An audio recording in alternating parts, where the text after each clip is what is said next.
የኢራን ነገር ይበልጥ እየጦዘ ነው። መፍትሄ ሩቅ ሆኗል።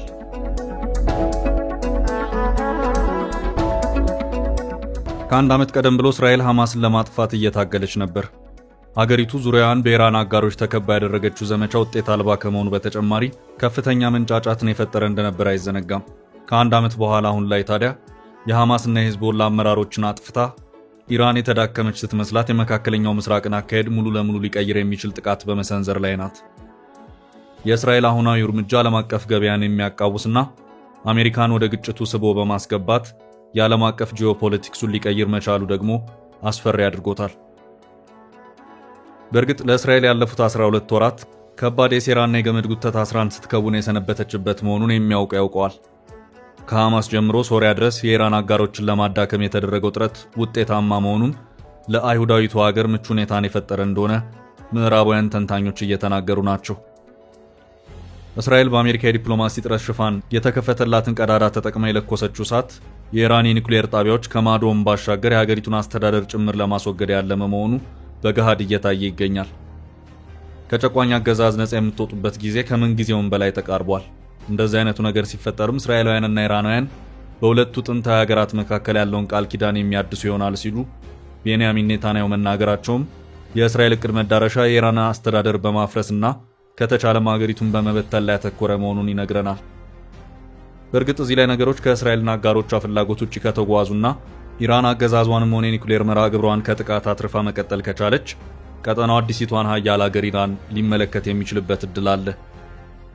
የሁለቱም የእስራኤልም ሆነ ኢራን መጪ ጊዜያቸው ኢራን ከዚህ ግጭት ማብቃት በኋላ የኒውክሌር መርሃ ግብሯን ይዛ ከመቀጠሏ ጋር የሚያያዝ ነው የሚለው የቀድሞ የአሜሪካ የደህንነት ባለስልጣንና የዛ አትላንቲክ ካውንስሉ ጆናታን ፔኒኮፍ ምልከታ ለነገሩ ጥሩ አስረጅ ይሆነናል።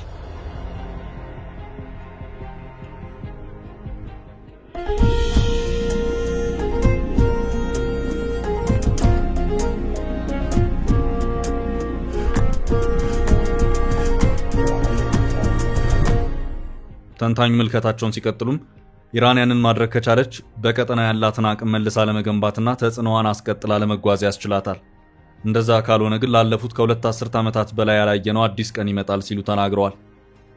አሁንም ድረስ ታዲያ ሁሉም በጉጉት እየተመለከተ ያለው ነገር አሜሪካ በዚህ ግጭት ውስጥ እጇን ከከተተች ምን ሊፈጠር ይችላል በሚለው ላይ ያተኮረ ነው።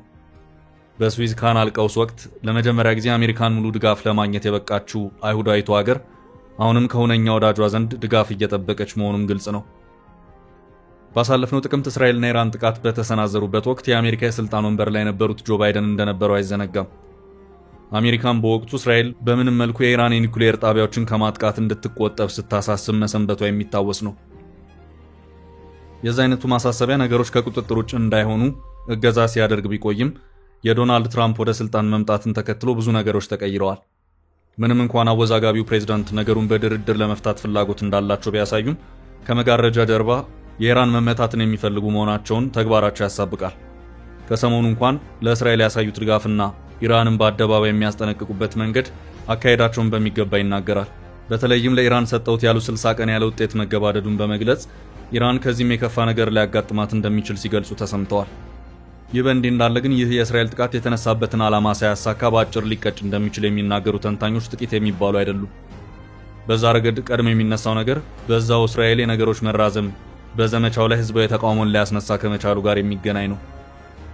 በጋዛና በሊባኖስ ከተደረጉ የ20 ወራት ጦርነቶች በኋላ ብዙዎቹ የእስራኤል ዜጎች መሰላቸት ላይ መሆናቸው ይነገራል። ምንም እንኳን ኢራንን ማጥቃት ህዝባዊ ድጋፍ ያለው ቢሆንም ወቅታዊ ጥቃት የተከፈተው ከተደጋጋሚ ወታደራዊ ጥሪና እሱን ተከትለው ከመጡ ማህበራዊና መሰል ምስቅልቅሎች በኋላ መሆኑ ትልቁ ተግዳሮት ይሆናል።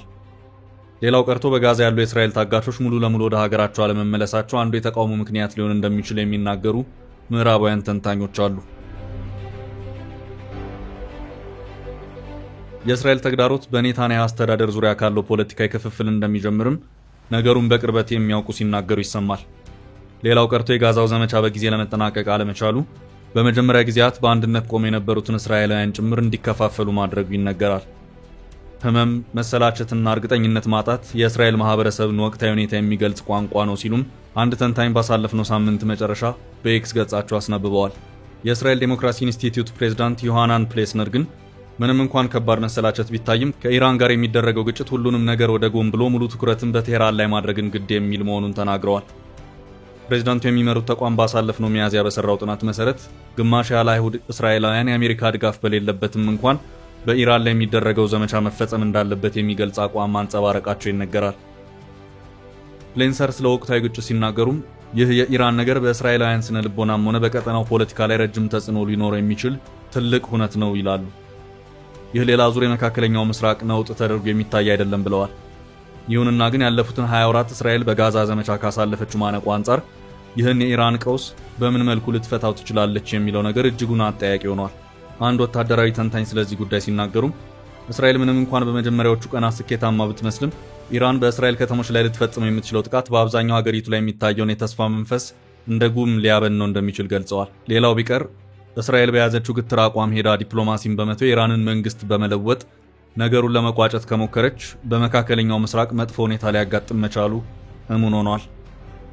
እንደዚህ አይነቱ አካሄድ ከጥቅምት 7ቱ ጥቃት ቀደም ብሎ ከእስራኤል ጋር ያላቸውን ግንኙነት ለመጠገን ሲሰሩ የነበሩ እንደ ሳውዲ አረቢያ አይነቶቹን ሀገራት አቋም ሊያስቀይራቸው እንደሚችልም ይገመታል።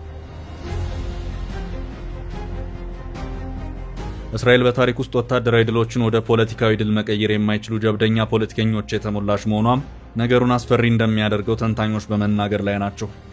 ለአብነት ያህል በ1982 በሊባኖሱ ጦርነት ወቅት የእስራኤል ጦር በቀላሉ ወደ ቤይሩት መገስገስ ቢችልም ሁኔታው እስከ ፈረንጆቹ ሚሊኒየም ድረስ ሳይቋጭ መቆየቱ አይዘነጋም። በ1967 በስድስቱ ቀን ጦርነት የተገኘው ድልም ቢሆን በፖለቲካዊ ሂደት ያልታጀበ መሆኑ ከ6 ዓመታት በኋላ የዮም ኪፑር ጦርነት እንዲከተል ማድረጉ የእስራኤል ፖለቲከኞችን በጉልበት ላይ ብቻ ያመዘነ አካሄድ ቁልጭ አድርጎ ያሳየናል። ኢራን በወቅታዊ ጥቃት ብትከዳም እንኳን ከባድና አደገኛ የእስራኤል ተገዳዳሪ ሆና ልትዘልቅ መቻሏ ኔታንያሁ ከኃይል አማራጭ ውጪ መፍትሄ እንዲፈልጉ ግድ ይላቸዋል። ይህ በእንዲህ እንዳለ እስራኤል ቁልፍ የኢራን ወታደራዊ መሰረተ ልማቶችን ስትደበድብ ቴህራን የባላንጧን ከተሞች በሚሳኤል ማረስ ስራው አድርጋ ቀጥላለች።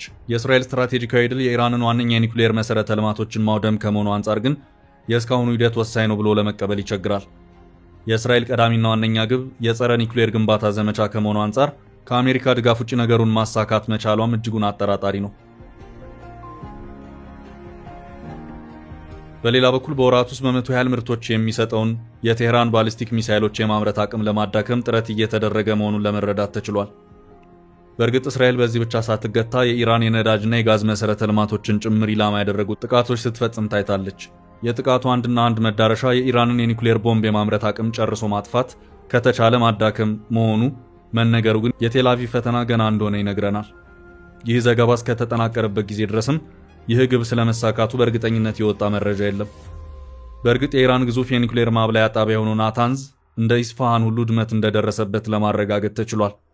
እስራኤል በጥቃቱ 15 ያህል የኢራን ጉምት የኒውክሌር ተመራማሪዎችን ጭምር የጥቃት ኢላማ ማድረግ መቻሏም የሚታወቅ ነው።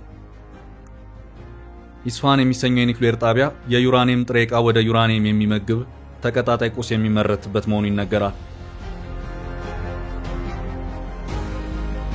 በጥቃቱ የብረት ዩራኒየም ለማምረት የሚያስችል ተቋም፣ የበለጸገው ዩራኒየም መልሶ መቀየሪያ መሰረተ ልማት፣ ቤተ ሙከራና ተጨማሪ መሰረተ ልማቶችን ማውደም ተችሏል ሲል የእስራኤል መከላከያ ሚኒስትር ባሳለፍነው አርብ ማስታወቁ አይዘነጋም።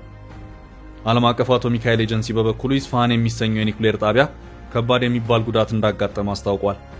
ይህ በእንዲህ እንዳለ ግን የዩራኒየም ማብለያው በመሬት ስር የሚገኘው ናታንዝ የደረሰበት ጉዳት ብዙም ግልጽ አይደለም።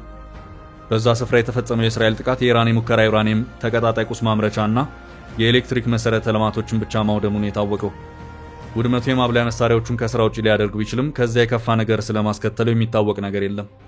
ከሁሉም በላይ እስራኤል ኢላማ የሆነው የፎርዶ የኒውክሌር ጣቢያ በተራሮች ስር እንደመገኘቱ ውድመት ቀርቶ ጉዳት እንኳን እስካሁን እንዳላጋጠመው ታውቋል። በፎርዶ ተብላልቶ የሚገኘው ዩራኒየም ብዙ ቁጥር ያላቸው ቦምቦችን ለማምረት በቂ መሆኑን እስራኤል የምታምን መሆኗ ደግሞ ሁኔታውን ትኩረት ሳቢ አድርጎታል። በእርግጥም ደግሞ ኢራን ያላትን ከፍተኛ ደረጃ የደረሰ የኒውክሌር ተቀጣጣይ ቁስ ከማብላያ መሳሪያዎቿ ጋር ጠብቃ መሄድ ከቻለች በቀጣይ ቦምቡን ለማምረት በከፍተኛ ፍጥነት መንቀሳቀሱ አይቀር ይመስላል። እዚህ ላይ ታዲያ እስራኤል ቀዳሚ ባላንጣ የምትላትን ኢራን ለማስቆም የአሜሪካ ድጋፍ እጅጉን የሚያስፈልጋት ይሆናል። አይሁዳዊቱ ሀገር በጥልቀት ወደ መሬት ገብቶ ጥቃት የሚፈጽም ፈንጅ የሌላት መሆኑ የሁነኛ ወዳጇ ዋሽንግተንን ድጋፍ አብዝታ እንድትፈልግ የሚያደርጋት ነው።